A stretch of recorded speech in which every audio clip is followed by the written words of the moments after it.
Hayırlı erте, Татарстан Devlet Televizyonunun yanılıklar tapşırığın başlayıp stüdyada Anya Gıbadulina bizden bugünkü çıkarılışta. Bunlar şılbırı, kişini işine koygan hizmetine qarab bəyəliler. Qazan Kremlində hizmetlerinde en aldığın gayle dinastiyalarını təbriklediler. Uynap tuğan tilge öyrənəbiz bağlar bağçalarında tərbiyələnişi sabıylarga atap maxsus proyektini tırmışqa aşırdılar. Sыңlап erişkən istəlik Büyük Vatan Soğuşunda həlak bolğan soğuşçının isim familiyası tırnap yazılған alümin qaşıqını istebarlar onun tuğanına tapşırdılar.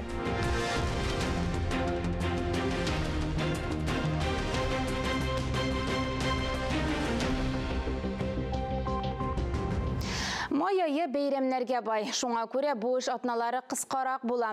Kişe yaz hem hizmet beyramını belgilep ötdük. Olda bizni 4 iş günü kütə. Anları 9 may Ayruşa qadirli Jingu beyramı oңайından yal günləri bula. 6-sı, 7-si, 8-si, 9 may günləri yal itəşək biz. Respublikamız rayonlarında yazgı qırışları devam etdi. Ayrım alğanda Zey rayonu agrariyaları şeker şigindiri şəşi bilen məşğul. Bu işə Zeyliler 17 apreldə Respublika boyunca da birinçilərdən bulub qırışdı. Barlığı 8800 hektar meydanda şigindir şəşi planlaşdırılған, şunun 80%-ında deyərlik iş başqarılған indi. Niva жетіштіру комплексінің Александр бистесі бүлікшесінде шүгіндір шәшу ұйышқан түсті бара. Язғы шәшуны туфрақта дымбар шағында тез арада башқарып шығу үшін берді мүмкінліклер бар. Монопил маркалы үш шәшу агрегаты ішли. На этом поле 7 сахарную свеклу, сорт Аланда, 3 пассивных агрегата, макорник, 24-рядные сеялки. Зей агрофирмасының олға бүлікшесі басуларында да толы қуатта шәшу ішлері бара. Берді татлы тамыр 643 гектар мейданда шәшілешек. Ішні вақытында тәмамлау үшін берді бүтін мүмкінліклер бар. Техника, агрегатлар түзік, шәшу процесі тулайым механикалаштырылған. Ішші құлларда жетерлік. Икеншілер үшін ең мұхимы қазір хава шартларының оңай тұруы. Bizde 640 hektar şekilde şeşile, bugünkü günde şekilde zünası yuşkan. Bu basuda bizning texnologiya kürden suqaladık. Zey xizmetçenleri bu yılda Respublika boyunca aldınğılar rətində bulur dep ümitlənəbiz. Adilya Birxanov, Aleksandr Timofeyev, Maksim Mayorov, Tatarstan yanılıqları, Zey rayonu. Bugünlerde Qazan Kremlində hizmetlerinde en aldığınғы gayle dinastiyalarını təbriklediler. Respublikadan barlığı 13 dinastiya şaqırıldı. Onlar xocalıqның türlü tarmaqlarında hizmet koyuşı kişiler. Tantanağa jıyılған dinastiyalarını Respublika Devlet Soveti Reisi orunbasarı Marat Ahmetov selimledi. Kişini işine, koygan hizmetine qarab bəyəliler. Əligi gaileler barısı da nesilleri bilen bir hizmetke, bir hünerge doğru bulup yaşaylar. Yani buğundan buğunga tradisiyonu soqlap gileler. Вы золотой фонд нашей республики. Siz Respublikanın altın fondu, yukarı ahlaklı kişiler, ruhi fundament, hizmet dinastiyaları ul hünerge doğruluk, eti enilerine hem epi babalarına hürmet simvolu. Hizmet dinastiyaları ul her предприятиенең тирәгенә түгел, гомумән Respublikanın şın baylığı da. Яш кына бүгенге буын вәкилләре, бабай әбиләре, әти әниләре хезмәт юлын дәвам итәләр. Тамырлары бик тирәнгә 100 еллар, 2-3, 500 ел, хәтта 1000 еллар белән исәпләнгән хезмәт юлы үтүчеләр бар. Бүләкләнүчеләр арасында Алабугадан Мөхәммәтҗановлар династиясе вәкилләре дә бар иде. Алар берничә буын урман хуҗалыгы тармагында эшлиләр. Безнең әтиебез һәм әниебезгә bir qırılığınabız. Alar 7 bala üstürtüler. Bir kız 6 malay. 6 malayının işimiz urman hucalığı profesyonel sayladı. İpteşim urmançı bulğaç. Men de şu urman hucalığında işledim. Allah'a şükür. Bik qorullanabız bizden profesörlerimiz bilen.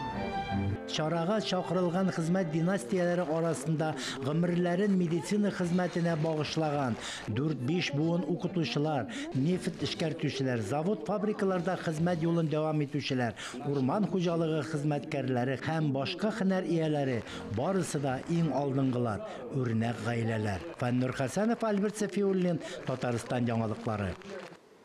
Татарстан Республикасы рейсы каршындагы татар телен һәм Татарстан Республикасында яшәүче халыклар вәкилләренең туган телләрен саклау, үстерү мәсьәләләре комиссиясе ярдәме белән Татарстан китап нәшрияты балалар бакчасындагы сабыйларны тел күнекмәләренә өйрәтү өчен магнит маркер такта һәм 44 мең магнит карточка әзерләгән.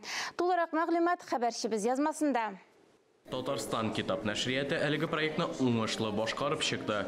800 магнит маркер такта һәм 44 мең магнит карточка әзерләнде. Әлеге материаллар республиканың мәктәпкәчә тәрбия һәм белем бирү оешмаларына тулысынча җиткерелде. Бүгенге проект инде безнең Татарстанда урнашкан 800 балалар бакчасына магнит такта белән магнит карточкалар таратылып чыкты. Шушы карточкалар һәм магнит такта ярдәмендә инде балалар алар уен форматында телне дә үзләштерә ала һәм телне генә түгел, аларның ниндидер тәрбияви әһәмияте дә һичшиксез зур дип уйлыйм мин. Магнит карточкаларны куллану мәктәпкәчә яшьтәге балалар өчен файдалы, нәтиҗәле алым. Алар ярдәмендә бала, гаилә, ризык, кием, ел фасылларына караган төшенчәләрне татар телендә җиңел өйрәнә ала. Моннан кала балада фикерләү сәләте үсә, кече моторика камилләшә. Безнең бакчабыздагы тирәлек стандарт шартларына туры килә. Ул үзгәрүчән, интерактив, балаларның кызыксынуларына, яшь һәм шәхси үзенчәлекләренә туры килә. Төркемнәрдә шөгыльләр һәм режим моментларында татар телендә өйрәнгән, белгән белемнәрен ныгытыр өчен бай дидактик материаллар булдырдык. Biz бала күрде, тойды, исендә калдырды принцибы белән эшлибез. Алга таба балаларны гына түгел, барыбызның да шундый ук заманча мавыктыргыч проектлар белән сөендерерләр әле дигән өмет бар күңелдә. Искәндәр Гамалдинов, Владимир Юрков, Татарстан яңалыклары. Чыгарылышыбызны парламент хәбәрләр белән дәвам иттерәбез. Алар белән Алия Галиуллина таныштыра. Дәүләт структуралары һәм гражданлык җәмгыяте институтларының үзара мөнәсәбәтләрен ныгытуның төп шарты булып, кире элемтә һәм диалог мәйданчыкларын киңәйтү кала. Татарстан иҗтимагый палатасы башлыгы Зилә Вәлиева шулай дип саный. Чараларның саны сизелерлек артты. Республиканы 124 закон проектына һәм 28 федераль закон проектына иҗтимагый экспертиза үткәрелде. По защите интересов Родины взаимодействуют представители разных национальностей и конфессий и сообществ. Они показали зрелость гражданского сообщества Республики Татарстан и, конечно, сегодня являются фундаментом для дальнейшего развития.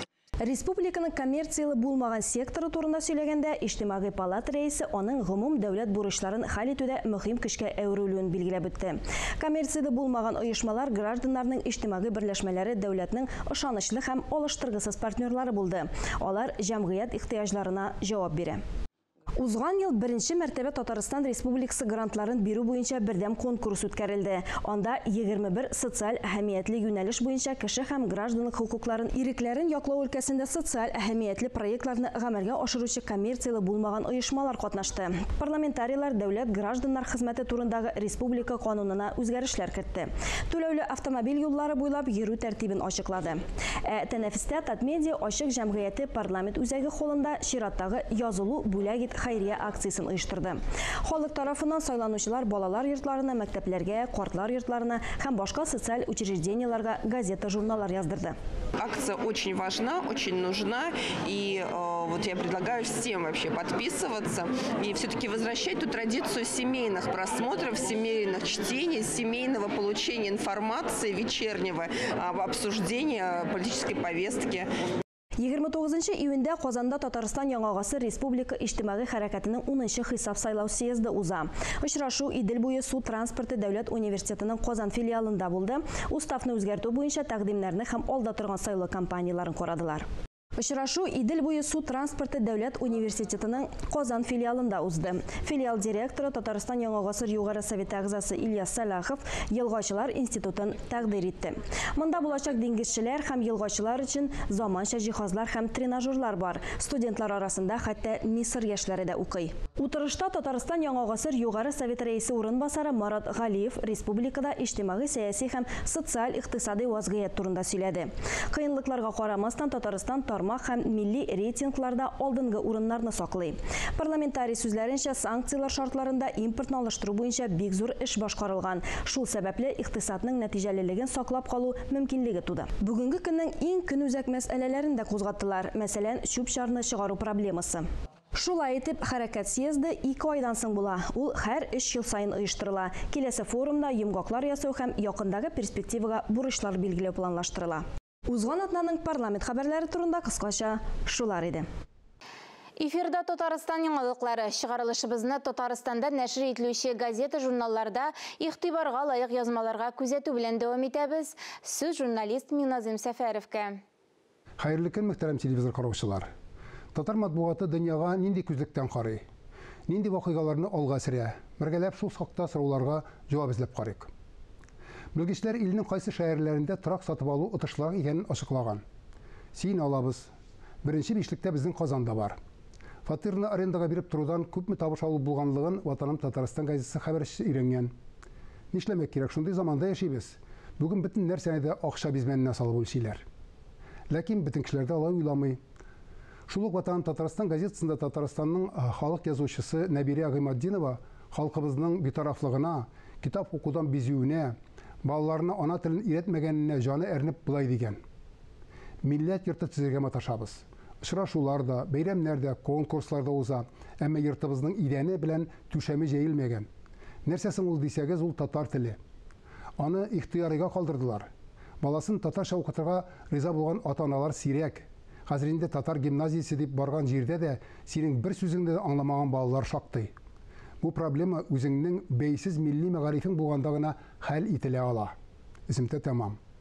Халык язучысының булай дип әйтергә генә түгел, таләп итәргә дә хакы бар. Рәхмәт Нәбирә ханымга. Укучыны шаккатыру торган сайын катлаулана бара. Ләкин каләм ияләре бу хәлгә дә җиңел яраклаша. Башка килмәгән безнең татарданы тузга язмаган диләр, темаларны тартып чыгаралар. Шәһри Казан газетасы мәет юышы белән әңгәмәне беренче битеннән башлап бирергә булган. Кем әйтмешли, барыбыз да барасы урын булса да, тормыш иткәндә үлем җитемнән башка да проблемалар җитәрлек бит. Әйтик, милләтне һәм телне саклау. Узган атнада бу турыда Казанда үткән 3нче бөтен дөнья татар хатын-кызлары съездында сөйләштеләр. Тирәнгәрәк, төбенә төшебрәк язылган материаллар берәүне дә битараф калдырмас иде. Кагаз акча бетерелә, аның урынына цифрлысы килә дигән имеш-мимешкә ачыклык кертүдә шундый темалардан. Газета хәбәрчесе Казан Федераль университеты профессоры белән шул хакта сөйләшеп, шактый ук сорауларга җавап алган. Әңгәмәнең төп эчтәлеген 2 җөмлә белән әйтеп булыр иде. Без гади кешеләр өчен ул цифрлы акчаның бер тиенгә дә кирәге юк, кагаз акча бер кая да китми кала. Үткән атнада булган тагын бер вакыйга заманында бөтен татар гаиләсенә дә диярлек килеп торган Азат хатын, Сөембикәр журналының 110 еллык юбилее. Җырның белән үрелеп барган тамашаны Казанга хатын-кызлар съездына килгән күп санлы ханымнар да карады. Журналның юбилей саны гасырдан артык булган тарихны күз алдарга мөмкинлек бирә. Аның сәхифәләрен барлаганда шөкер, шундый бай эчтәлекле тарихи басмабыз бүген дә милләт һәм тел сагында торуын дәвам итә дип сөенәсең. Сөембикәбезгә тагын да озын гомер, аның битләреннән укучыны битараф калдырмый торган гыйбрәтле язмалар укып торырга язсын дип телик. Укудан һәм фикерләүдән аерылмасак иде дигән теләктә бүгенгә сезнең белән саубуллашам, исәнлектә күрешик. Апасның Салават күпере балалар бакчасы базасында төбәк-ара семинар узды. Анда Ульян өлкәсеннән һәм Чувашия республикасыннан бер төркем кунаклар, белгечләр һәм Апас районы тәрбиячеләре катнашты.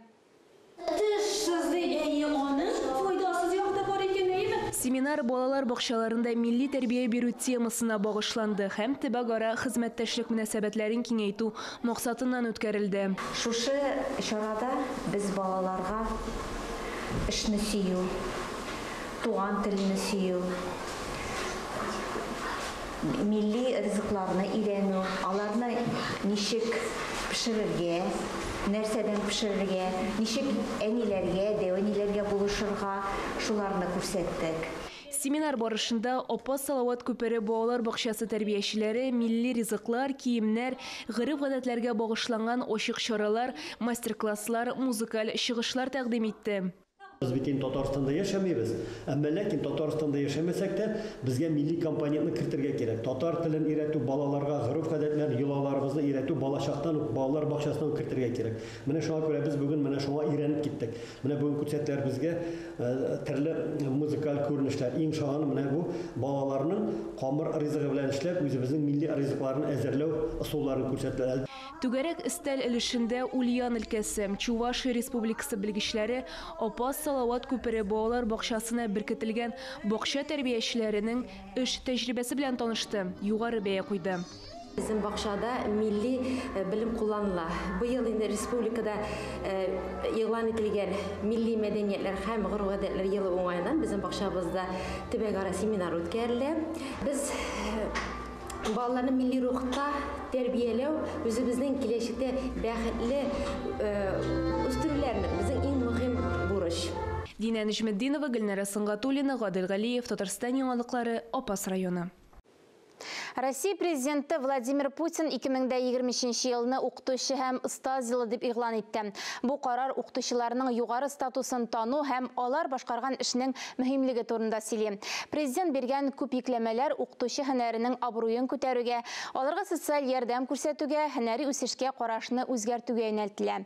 Алдагы видеоязмабыз Саба районыннан булыр. Укытучы булу фәрештәләр язып бетерә алмаслык изгелек дип әйткән татар шагыйре Рифат Сәлах. Нәни куллардан тотып язырга өйрәтүче, сабыйларның самими күңеленә тәүге белем орлыкларын салучы беренче укытучылар чыннан да изгеләрнең изгесе. Миләүшә Әлфәт кызы Моратова да әлеге изге һөнәрне сайлаган. Байлар сабасында урта мәктәпне тәмамлап, Ярчалы шәһәрендә укуын дәвам итә ул. Башлангыч сыйныфлар укытучысы дигән белгечлекне алган кызны шәһәрдә гимназиядә укытырга калырга бик кыстасаларда туган туфрак үзенә тарта. Хәзерге заман укытучы мотиватор, кызыксындыручы булырга тиеш. Һәм хәзерге заман укытучысы мин навигатор булырга тиеш дип уйлыйм. Бу ничек аңлыйм инде мин моны, чөнки менә һаманда шул мәгълүмат күп, аның күбесе дөреслеккә туры килми, ә укытучы ул менә асылын, дөресен генә сайлап алырга ярдәм итүче булырга тиеш. 28 ел буе балаларга белем һәм тәрбия бирүче Миләүшә Әлфәт кызы үзе үк остаз. Методик яктан да, төрле эш формаларын сайлаганда, яңа стандарт буенча эшләгәндә дә сорауларым туса, Миләүшә Әлфәтовнага мөрәҗәгать итәм. Миләүшә Моратованың дәресләре бик кызыклы һәм мактыргыч үтә. Укытучы балаларга әзер белемнәрне биреп калмыйча, аларга шул белемнәрне алу юлларында күрсәтә, юнәлеш бирә. Bizim dəristə qızıq da bular, bir vaxt ağır bular. Ağır bulsa Mиләүшә Әлфәтовна безгә ярдәм итә. Эш урыныңда уңайлы шартлар тудырылган, хезмәтеңне күрә белгән җитәкче дә булса, эшеңне сөйнеп башкарасың. Әлеге һөнәр беренче чиратта сабырлык һәм түземлек сорый. Икенчедән, балаларга карата мәрхәбәт таләп итә. Шуннан да безнең Миләүшә Әлфәтовна балаларны чын күңелдән ярата, аларга һәрвакыт үзеннән ярдәм кулын суза. Гомерлеккә сайлаган хезмәте Миләүшә Моратованы шатландырып, сафландырып тора. Шуңа аның күңеле һаман да яшь. Эльза Әхмәтҗанова, Татарстан яңалыклары, Саба районы. Рухи моң татар рухи мәдәниятны үстерү фестиваль конкурсы быел 4нче тапкыр үткәрелде. Шушы көннәрдә татар мәкаме белән азан мөнәҗәт рухи җыр башкаруны популярлаштыруны максат итеп куйган әлеге конкурска нәтиҗә ясалды. Җиңүчеләр чыгышын Мөршидә Җиһан күреп кайтты.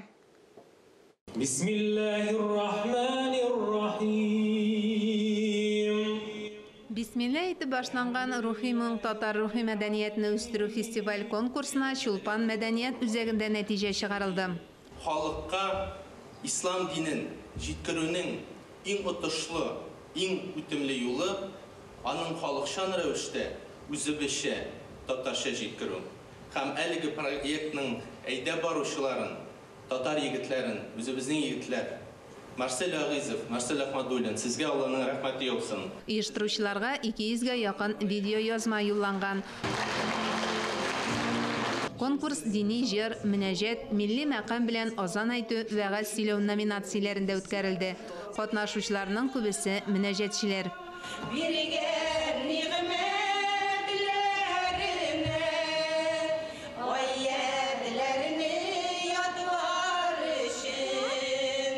Югары Ысланнан килгән Хәзинә фольклор төркеме ансамбльләр арасында 3нче урынга лаек булды. Biz bit barыбыз да әбиләр белән, дәвәниләр белән үскән балалар. Шуңага күрә без алардан ишетеп, күреп, аларны отып, өйрәнеп үскән балалар. Шуңага күрә без мөнәҗәтне бик яратып башкарабыз. Бу конкурс хакында безгә үзебезнең хәзрәтебез Гали хәзрәт бирде юлламаны. Менә кызлар башкарып карагыз әле, бәлки сезгә дә бәхет елмаер. Бик матур башкарасыз бит сез мөнәҗәтләрне дип. Әлхәмдүлиллаһи шөкер. Мөнәҗәт номинациясендә җомга ансамбленә тиңнәр табылмады.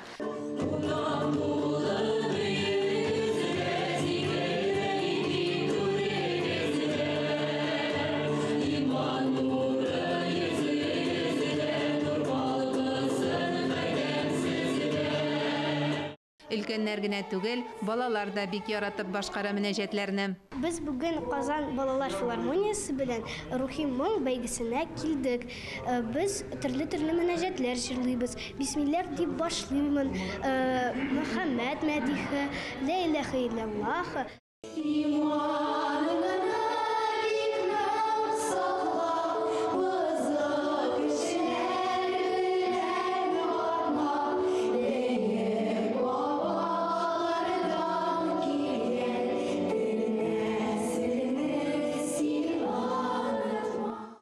Конкурста катнашучыларның географиясе киң. Мәдинә рухи музыка ансамбле Мәскәүдән килгән.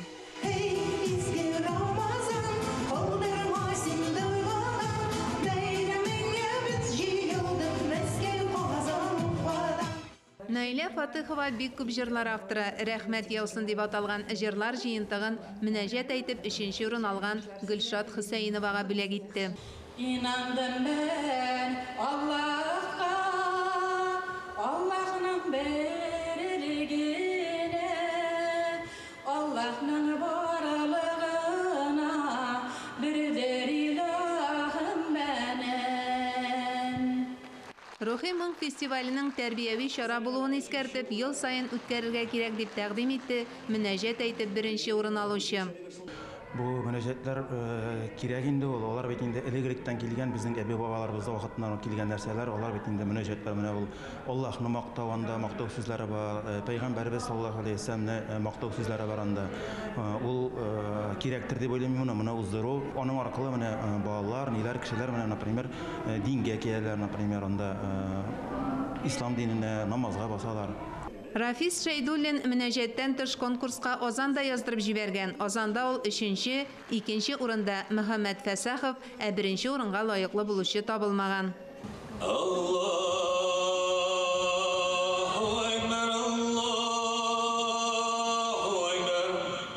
Рухи Моң дип аталган татар рухи мәдәниятен үстерү фестиваль конкурсының бүләкләү тантанасында җиңүчеләр белән беррәттән дини җыр башкаручылар да чыгыш ясады.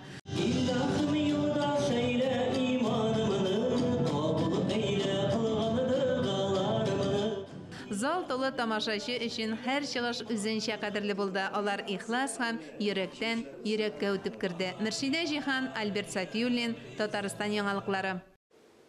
Бода яшәүче Резидә Садыковага фронтовик абыйсы кашыгын тапшырдылар.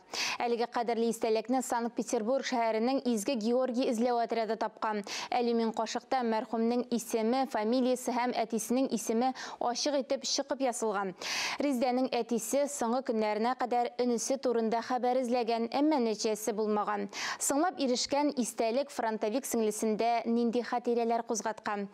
Аларны хәбәрчебез тыңлады. Әлеге кашыкның хуҗасы Гомәр Садыков Буа районы Бикмурас авылыннан булырга тиеш дип хәбәр иттеләр безнең редакциягә Казанның Ватан эзләү үзәгеннән. Хәбәрсез югалган саналган фронтовикның туганнарын Бикмуразлылар авыл белән ачыкладылар. Мәрхүмнең абыйсының кызы исән диделәр. Резидә Садыкова әйтүенчә, алар гаиләсе ничә еллар Гомәр туганнары турында бер хәбәр белергә тилмереп яшәгән. Он искал братишку, и Москву писал, и везде писал. Әтием хаман өнесен эзләтте. Кайларга гына язмады, Мәскәүгә дә язды. Әмма нәтиҗәсе булмады. Хаман аның турында белергә хыялланып яшәде. Гомер Садыков гаиләдә икенче булып 1941 елның сентябрендә фронтка чакырыла. Ленинград өлкәсендә 90-нчы укчы дивизиядә укчы булып хезмәт итә. 1942дә яралана. 1943 елның февралендә һәлак була. Бу көнгә кадәр гаилә аның кайда җирләнгәнен дә белмичә яши. Фронтовикның кашыгы хәзер иң кадерле истәлек булачак ди сеңлесе. Это память дочкам. Бу истәлек кызларым өчен, оныкларым өчен кадерле истәлек булачак. Резида Садыкова үзе дә фронтовик кызы. Әтисе хәй үлгәнче аягында дошман полисын йөртә. Кызы аның орден медальләрен, фоторәсемнәрен кадерләп саклый. Хәзер алар янына Гомер абыйсының фронт кашыгында салып куячакларын белдерде. Камилә Мусина, Илнур Кадыров, Татарстан хәбәрләре. Җиңү көне алдыннан Казанда башкорт халык шагыйре Мостай Кәрим повесте буенча зур премьера була. Сюжет үзәгендә яшь сержант-танкист тарихы. Ул испан коммунистлары кызына гашыйк булган. Мәхәббәт тарихы сугыш елларында башланып китә. Бу күбесенчә Мостай Кәримнең тарихы һәм режиссерлар аның ихласлыгын экранда да сакларга тырышканнар. Картина Мәскәү кинофестивале конкурсы программасына кертелгән. Татарстанлылар премьераны 3 майда Павлюхин урамындагы кинотеатрда карыяла. Хөрмәтле телевизор караучылар, бүгенге яңалыклар чыгарылышы тәмам. Берничә минуттан эфирыбызны хәерле көн Татарстан тапшыру дәвам иттерә. Без яңалыклар иҗат төркеме бүгенгә сау булашабыз. Үзегезне һәм якыннарыгызны саклагыз, исән-имин булыгыз.